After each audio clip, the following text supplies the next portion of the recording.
c'est-à-dire une attitude qui, au lieu de croire que l'on sait, au lieu de croire que l'on peut dominer et tout savoir grâce à notre cartésianisme élémentaire, partir du principe que l'on ne sait pas, ce qu'on appelle le principe de précaution, et qu'au moment où nous devons faire quelque chose, on s'interroge, on en discute, et on essaye de faire au mieux.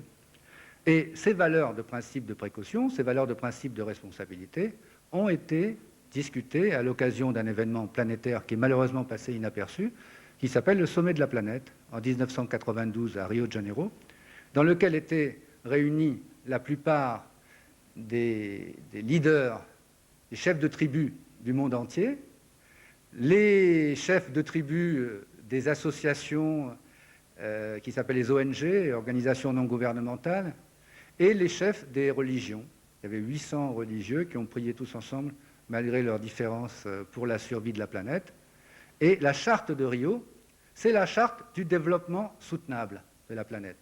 C'est-à-dire que, suite au rapport Brundtland, la décision de l'humanité, ou de celle qui était représentée ici, et on peut considérer que s'il y avait 150 chefs d'État, 800 religieux et 5000 membres des différentes associations, ça représentait quand même un certain poids, nous allons changer notre façon de nous comporter par rapport à la planète et on va développer le Sustainable Development, c'est-à-dire quelque chose qui va faire la balance entre le court terme et le long terme, s'occuper des générations futures, ne pas épuiser par notre appétit les ressources d'aujourd'hui pour privilégier la survie et la vie de l'humanité de demain. Et une des plus belles définitions que je connais du développement soutenable, c'est Julia Pinho, qui est une Portugaise, qui l'a donnée. Elle disait « Le développement soutenable, c'est l'utilisation des ressources illimitées de notre cerveau plutôt que des ressources limitées de notre pauvre terre. » Et je trouve qu'effectivement, nous entrons, donc en cette veille de l'an 2000, dans cette troisième âge de l'écologie, et qui est rempli de ces valeurs, de ces féminines attitudes dont je parlais, et j'ai voulu vérifier ça au niveau sociologique. Je vous ai parlé hier d'une étude qui a été faite par un sociologue américain, mais j'ai retrouvé l'étude qu'a fait Gérard Demuth, l'ancien patron de la Cofremca, qui a publié son rapport là-dessus, celui aussi d'Odile Peixoto de PVA, dans lequel il y a plus de 20 à 25%, entre 20 et 25% de la population française, près de 44 millions d'Américains, qui croient que le moment est venu de ce développement soutenable. Ce n'est pas formulé de cette façon-là, c'est formulé sous des notions de respect de l'environnement. Je vais vous donner les valeurs qui sont définies dans les différentes enquêtes.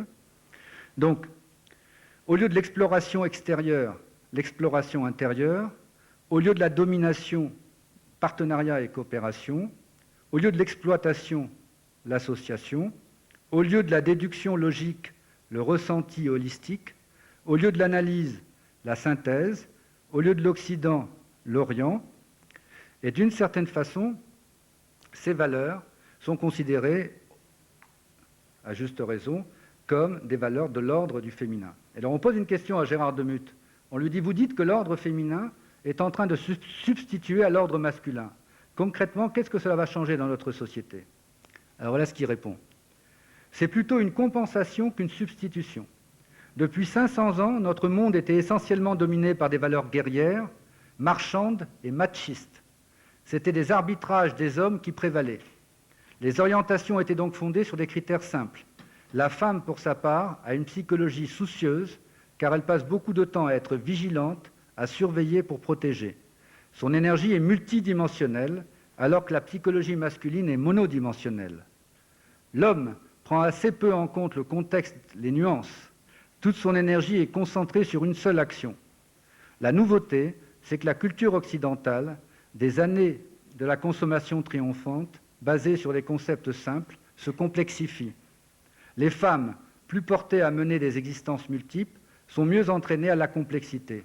Mais elles demeurent, hélas, encore insuffisamment représentées à des postes de décision. Donc notre société n'est pas malade, elle est en travail. Nous avons gagné en vitalité et en compréhension du monde. C'est un gigantesque et quotidien travail de fourmi qui modifie en profondeur le corps social. La rapidité du changement matériel a escamoté l'intensité du changement spirituel. Si notre société n'explose pas, c'est que la majorité d'entre nous improvise et a acquis l'art du lâcher-prise. La valeur humaine ajoutée reste à inventer. Nous valons mieux qu'une reprise de croissance. C'est la révolution des gens ordinaires.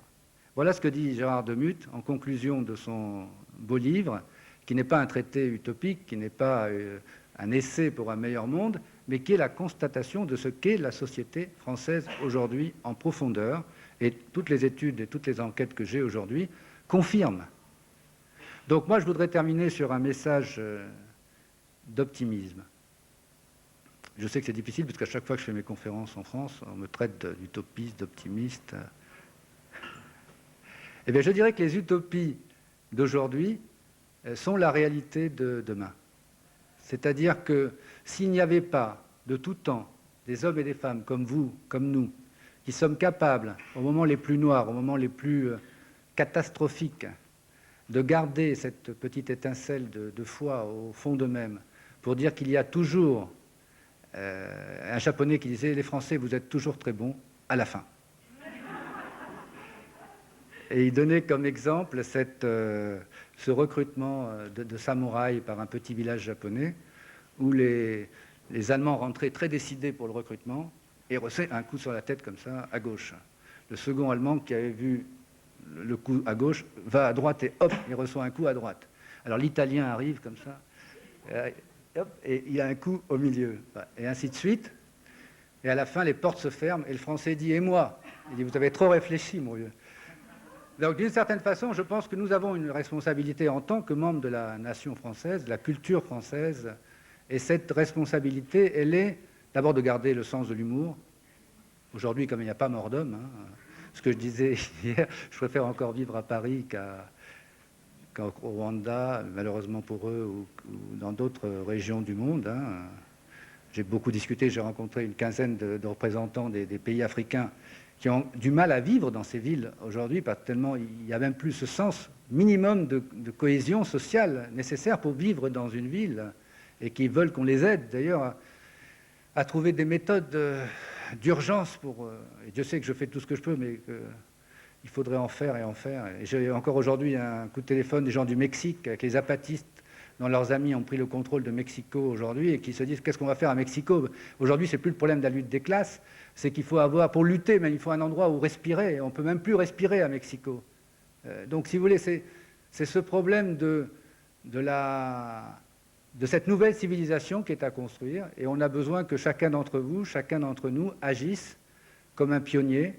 Les Américains emploient le terme de pioneers, c'est-à-dire le pionnier du bio, et ils ont créé une association d'ailleurs qui s'appelle les Pioneers, avec une Bible qui s'appelle Restoring the Earth, c'est-à-dire restaurer la terre, où ils prennent dossier par dossier, l'eau, l'air, les déchets, la vie en société, les enfants, la famille.